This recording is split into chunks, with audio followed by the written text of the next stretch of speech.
Justa Prosa, um podcast do TRF4 para o cidadão. Olá, bem-vindo ao podcast Justa Prosa, um canal de esclarecimento sobre os serviços prestados pelo Tribunal Regional Federal da 4ª Região. Neste episódio da série Tempo de Pandemia, Justiça, Trabalho e Saúde em Época de Coronavírus, você vai saber como sacar RPVs ou precatórios sem ir ao banco, já que o atendimento presencial na Caixa Econômica Federal e no Banco do Brasil está reduzido em virtude do isolamento necessário provocado pela pandemia. O Justa Prosa é uma produção da Secretaria de Comunicação Corporativa do Tribunal. Eu sou Marjulie Angonese e converso agora com o diretor da Secretaria de Precatórios, Álvaro Madsen. Madsen, muito obrigada por aceitar o nosso convite. É um prazer estar aqui contigo, conversando a respeito e talvez explicar um pouco para o pessoal como é que funciona o nosso trabalho ali na Secretaria de Precatórios e como funciona também o pagamento dos precatórios das RPVs. Bom, antes da gente ir direto ao assunto, sobre os pagamentos e como é que as pessoas devem proceder nesse momento, eu gostaria que você explicasse um pouquinho mais para os nossos ouvintes o que são exatamente essas RPVs e os precatórios e quem tem direito a esses valores. Perfeito. Precatórios e RPVs são espécies de requisições de pagamento. Como é que funciona? A pessoa entra com uma ação na Justiça Federal contra a União Federal ou suas autarquias e fundações, sendo que acho que 70% mais ou menos da nossa demanda são ações contra o INSS, são os processos previdenciários. Então a pessoa entra com a ação e após o trânsito em julgado e a liquidação de sentença, quando se chega aos valores efetivamente devidos aos jurisdicionados, o juízo de execução, a primeira instância, ela expede ao tribunal, ao presidente do tribunal, um ofício requisitório. E esse ofício requisitório tem dois tipos. Os precatórios, para valores acima de 60 salários mínimos, e as RPVs, para valores até 60 salários mínimos, esse valor sempre na data de transmissão do ofício requisitório ao tribunal. Então, o processo chegou ao fim, houve o trânsito em julgado, aí se faz a liquidação do valor devido e se chega a um valor final que vai ser requisitado ao presidente do tribunal. Aí temos as duas modalidades, precatórios e RPVs. Os precatórios, eles têm uma periodicidade de pagamento maior, ou seja, os precatórios que chegam ao tribunal, vou utilizar o exemplo do próximo exercício. Os precatórios que chegaram ao tribunal entre o dia 2 de julho de 2019 e 1º de julho de 2020, eles vão ser incluídos no orçamento federal e serão pagos obrigatoriamente no ano de 2021. Então, a periodicidade aí do pagamento dos precatórios é anual. E sempre o período de ingresso deles no tribunal é entre 2 de julho de um ano e 1º de julho do outro. Já as RPVs, que são de menor valor, elas são pagas em até 60 dias. A tramitação delas, a forma de tramitação é idêntica à dos precatórios, ou seja, o juiz expede um ofício requisitório com a RPV ao tribunal, eletronicamente, é claro, nada mais em papel. Essa RPV, as que chegam dentro de um determinado mês, elas são depositadas já para pagamento no mês seguinte. Então, a periodicidade nunca ultrapassa 60 dias entre a chegada da RPV no tribunal e o depósito na instituição bancária conveniada, que pode ser Banco do Brasil ou Caixa Econômica Federal. Entendi. Para que a pessoa que está nos ouvindo agora consiga ter mais ou menos uma ideia de que tipo de ações que a gente está falando. É quando uma pessoa, por exemplo, tem direito a um benefício específico do INSS, vamos supor, auxílio-doença, e o INSS demora para fazer o pagamento ou não faz esse pagamento, a pessoa entra na justiça solicitando esse benefício e aí então sai essa sentença e que pode ou não ser levada a recursos depois, enfim, para que o INSS faça o pagamento desse auxílio para a pessoa, já que não fez o pagamento anteriormente sem a entrada dessa ação em juízo, é isso, né? Exatamente. Da mesma forma, tem diversas possibilidades que a gente pode imaginar. Tem questões tributárias, a pessoa pagou mais imposto de renda do que era devido, ela entra com uma ação de repetição de débito pedindo o ressarcimento do valor que foi tributado a mais. Temos questões, processos contra as universidades federais. Então, qualquer autarquia ou fundação federal ou União Federal, tá, quando são réus de processos na Justiça Federal, ao final do processo, havendo uma condenação, é expedida uma requisição de pagamento para que o Poder Público Federal faça o adimplemento desses valores, para que o valor efetivamente chegue ao jurisdicionado. É o ponto final do processo, né? O pagamento e o consequente arquivamento depois da quitação. No caso da Justiça Federal, de onde que esses valores surgem? Eles vêm da União e das suas autarquias? É de algum outro fundo? Como é que funciona isso? Eles entram no orçamento da União e das autarquias, mas por força de lei, esse orçamento ele entra no orçamento federal anual, tanto precatórios quanto RPVs, tá? Só que esse valor não passa pelas autarquias. Esse valor vem diretamente da Secretaria do Tesouro Nacional para os tribunais. E os tribunais fazem o pagamento diretamente ao autor, ou seja, esse dinheiro não circula pela mão do administrador da autarquia ou da fundação. O dinheiro sai direto da Secretaria do Tesouro Nacional, passa pelo CJF, que é o órgão centralizador da Justiça Federal, que encaminha para cada tribunal os valores que ele precisa para pagar seus precatórios ou suas RPVs. Ou seja, para evitar, aliás, que os recursos de pagamentos para as pessoas que entraram contra a União ou as suas autarquias acabe indo para outros fins que não o pagamento dessas pessoas, tem esse trâmite um pouco mais, esse fluxo mais direto, digamos assim. Exatamente. E também porque assim, a gente tinha esse pagamento direto passou a ser feito a partir aí, acho que de 2003. Antes, o dinheiro ia para a autarquia e a autarquia fazia o pagamento 1 a 1. Só que a gente tinha aí entidades que não pagavam, a gente tinha entidades que pagavam errado, pagavam a mais, pagavam a menos. Ou seja, a exceção era a entidade conseguir fazer a atualização monetária, o cômputo de juros e pagar corretamente. Então, esse trâmite do dinheiro, esse trânsito do dinheiro pela entidade devedora deixou de ser feito porque era ineficiente. Os pagamentos eram mal feitos ou não eram feitos, eram desviados para outras atividades da autarquia, outras necessidades. E aí, por isso, o Poder Judiciário propôs um projeto de lei que foi aprovado, que descentraliza esses recursos orçamentários diretamente para os tribunais, sem a passagem pelas entidades devedoras. Bom, tu falaste que o principal pagador de RPVs de precatórios é o INSS, né? Pela tua experiência, quanto tempo mais ou menos que leva normalmente entre o ajuizamento da ação, a sentença e o pagamento propriamente dito? Isso varia muito. Assim. Se a gente for falar em juizados especiais federais, o prazo entre ajuizamento e pagamento, às vezes, é de 1 ano, 1 ano e meio. Se a gente for falar de ações ordinárias, que são nas varas federais propriamente dita, aí deve chegar a 4 anos. E se for na competência delegada, que é na Justiça Estadual, aí costuma demorar bem mais. Então, varia muito de caso a caso qual é o tempo de tramitação processual.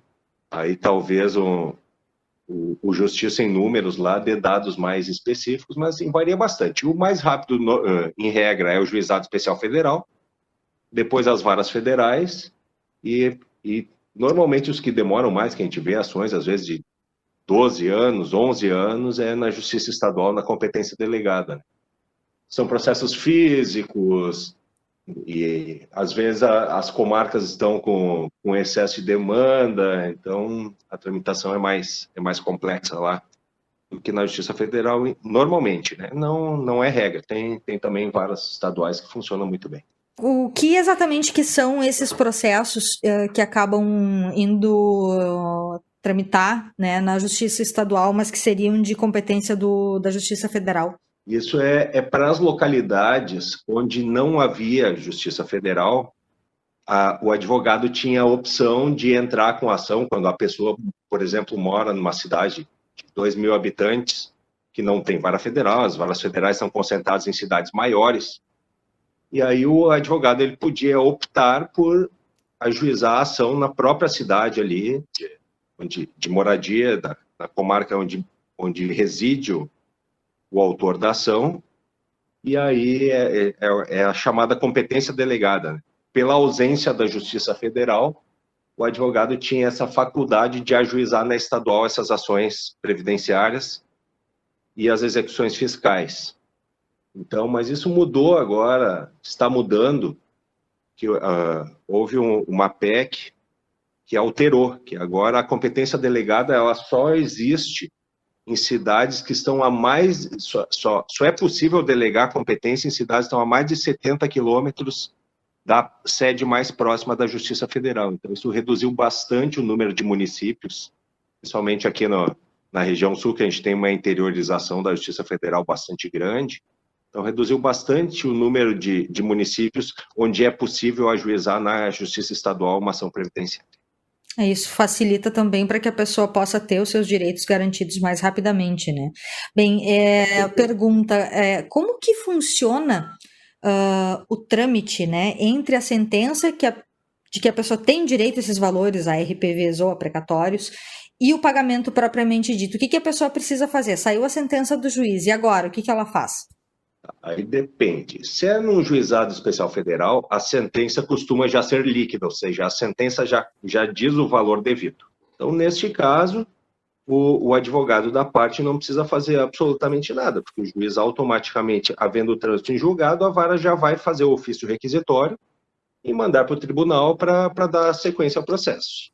Já nas ações ordinárias, a sentença costuma ser ilíquida, ou seja, ela reconhece o direito, mas ela não diz qual o valor. Aí, neste caso, o advogado entra com os cálculos, tá? E entra com o processo é transformado num cumprimento de sentença. Então, o advogado apresenta os cálculos que ele entende devidos, os valores que ele entende devido. A Fazenda Pública é intimada para concordar ou apresentar os cálculos dela, impugnando o cálculo do advogado. E aí o juiz, de posse dos dois cálculos, ele decide qual dos dois ele entende correto. E aí também, havendo a decisão final, é expedido automaticamente um precatório ou uma RPV para o tribunal para fazer o pagamento. Bom, para esse pagamento acontecer, houve algumas mudanças importantes, né, que foram aplicadas ao processo eletrônico de julgamento, que a gente chama de EPROC, né, para facilitar a liberação desses valores. Como que funcionam essas novas ferramentas e quem que pode acessar essas ferramentas especialmente? Eu vou fazer um breve contexto aí para o pessoal compreender bem o que aconteceu. Como é que funcionam os pagamentos nos períodos normais, na situação normal? Os tribunais eles têm um convênio, um contrato, com os dois bancos oficiais federais, a Caixa Econômica Federal e o Banco do Brasil. Cada um deles recebe metade dos valores de precatórios e metade dos valores de RPV. Ou seja, ao final do ano, digamos, o tribunal tem pago em média 6 bilhões entre precatórios e RPVs, o TRF4 ao ano. Metade desse valor é depositado no Banco do Brasil e metade é depositado na Caixa Federal. Em tempos normais, a pessoa vai em qualquer agência do Banco do Brasil e da Caixa, apresenta sua identidade e CPF e recebe. Então, como são bancos que têm muitas agências, são muito capilarizados, o pagamento acontecia assim, com uma tranquilidade bastante grande. E o que ocorreu com a pandemia foi que os presidentes desses dois bancos decidiram inicialmente que não haveria o atendimento presencial para pagamento de precatórios e RPVs, para evitar o acúmulo de gente nas agências e uma maior transmissão do vírus. O que se pensou? Bom, qual vai ser a forma que a gente vai conseguir colocar efetivamente esses valores que a gente está depositando à disposição das pessoas se elas não podem ir ao banco sacar?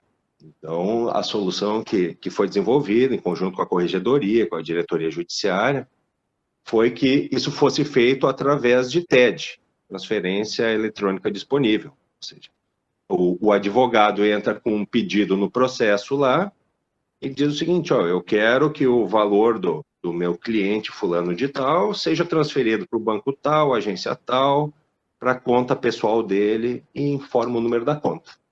O juiz deferia o pedido e encaminhava isso para os bancos fazerem o pagamento via TED, caso a caso, conta a conta.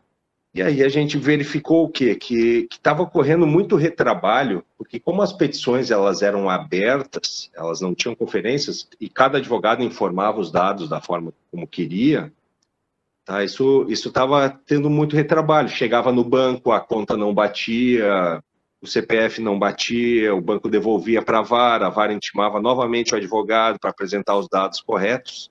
E aí a gente desenvolveu no EPROC, a equipe de TI desenvolveu no EPROC, uma ferramenta que se chama pedido de TED. É uma ação no processo. O advogado entra lá no processo e lá, dentre as ações possíveis para ele, tem esse pedido de TED, que já busca automaticamente os dados da conta judicial, que foi aberta em nome do autor, e o advogado informa o número da conta, ou do autor mesmo, ou dele mesmo, se ele tiver poderes para receber em nome do autor.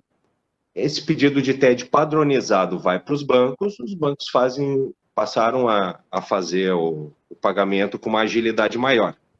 Aí, o que acontece? Agora, cerca de um mês atrás, a Caixa revisou seus normativos e passou a atender presencialmente.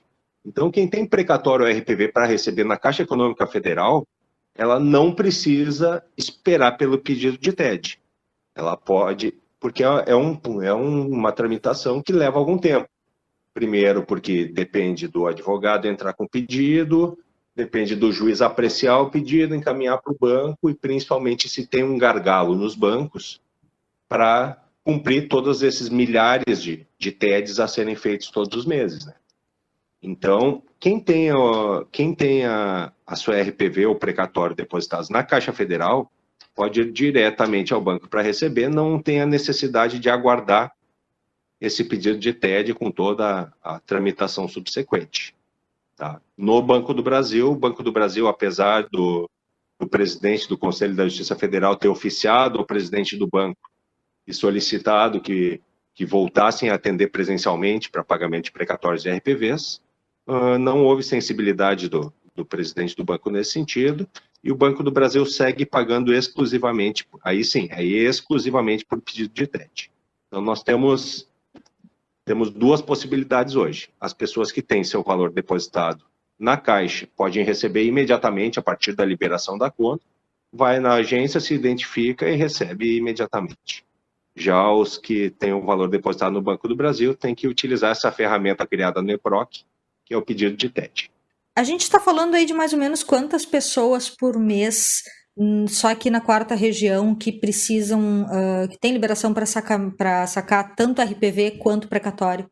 Os precatórios, eles são pagos uma vez por ano somente, Juliana. Ah, é verdade, sim. Os precatórios são pagos uma vez só no ano. Então, em precatório se pagou por volta de 40 mil pessoas este ano, tá? Que foi liberado agora no início do mês de julho, os valores. E RPVs a gente paga também em torno de 37 mil pessoas ao mês. É um monte de gente. Então, a gente é bastante gente. E é uma boa verba que entra também, que movimenta a economia e que é bastante importante nesse período de crise, né? Com certeza. Nesse sentido, Álvaro, as pessoas que têm dúvidas em relação aos precatórios, que têm pagamentos em haver, a quem elas, não só precatórios, também RPVs, enfim, né? A quem essas pessoas podem recorrer no caso de dúvidas? Existe um telefone, um e-mail, algum contato do Tribunal Regional Federal da 4ª Região para que essas pessoas possam se sentir acolhidas e ter suas dúvidas sanadas? Sem dúvida. O atendimento é feito pela própria Secretaria de Precatórios.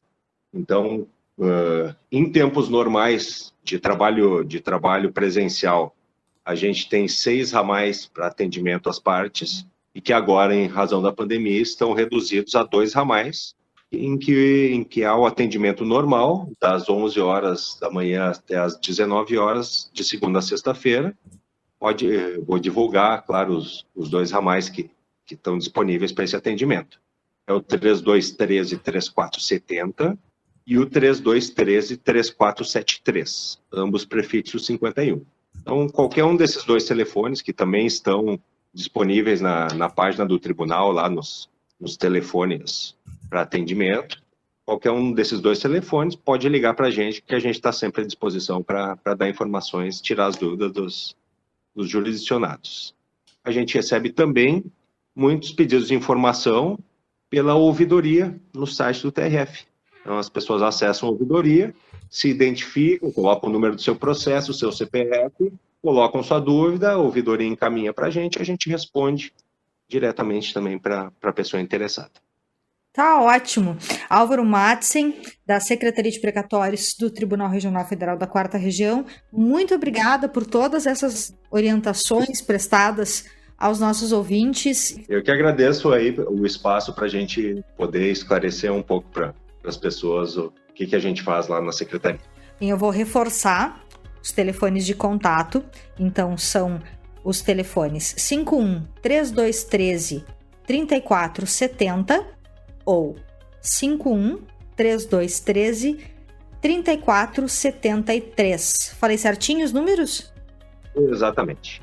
Das 11 às 19, atendimento por esses 2 telefones, ou no canal da ouvidoria do Tribunal Regional Federal da 4ª Região, no site www.trf4.jus.br. Esse foi mais um episódio da série Tempo de Pandemia do podcast Justa Prosa. Participe dando as suas sugestões de abordagem pelo e-mail secom@trf4.jus.br ou por mensagem direta nas nossas redes sociais. Muito obrigada pela audiência e até o nosso próximo episódio.